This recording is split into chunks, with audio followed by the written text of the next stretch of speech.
Okay. So, gawin na natin ang pangalawang F91. Okay.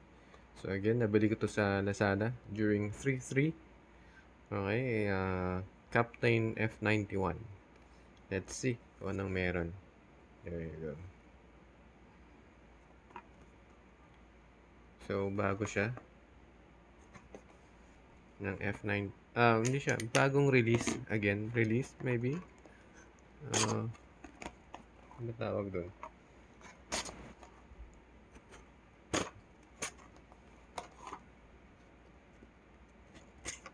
I always collect all the boxes. Kaya dapat medyo maingat tayo. So, from the box, meron tayong ito. How to make Gampla. Yung mga runners. And then, the manual. There you go. So, ito yung manual niya. And then, yung comics. There you go. So, ano nangyari?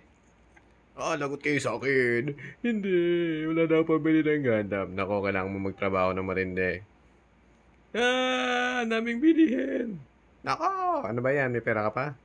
Eto, gusto mo itong bilhin? Nako, wala ka ng pera. Huwag ka nang bumili. Yeah, hindi. Trabaho. Yeah! Hindi ako susuko. There you go. So, ito yung manual niya. Very easy. Alam mo kung kagandahan dito ngayon, madali na siyang gawin. Unlike before. So, eto. There you go. So, tunan natin yung runners. Oops, hirap buksan yung runner.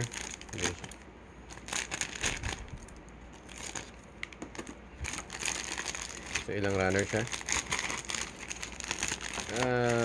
Kanina ay 3. So, same thing din siya. Pero parang mas marami ito ng konti. So, 1, 2, 3. Tsaka ito, yung pinaka-skeleton niya. And then, stickers again, of course. Alright. So, gagawin ko muna siya. And then, papakita ko na lang later. Yan. So, tapos ko na siya. Yan, medyo natagalan ako. Mas intricate. Mas marami siyang detail. Okay. Compared doon sa aking isa. So, kung compare mo, yeah. Gusto ko to. Ang ganda niya. Marami siyang details. Marami siyang gimmicks. So, ito yung isang, ano niya, yung shield niya. And then, ito yung blaster niya. There you go. So, meron pa siyang ganito, mga pa-wings sa likod. Ito. Kulay dilaw lang siya and red halos. Yeah. Even yung paa niya, mayroong details na ganito. Na parang claw. Nagta-transform kasi siya pero hindi ko na siya ita-transform. Yeah. Tamad eh. Kasi ang ganda na nito. Di ba? Ang ganda ng F91 na to. Captain F91. Okay, na SD Gundam. Okay. So, I think very sulit na to. Okay, sa presyong 250 plus discount pa during the Lazada. Okay. Ang cute niya. So, ito yung dalawa.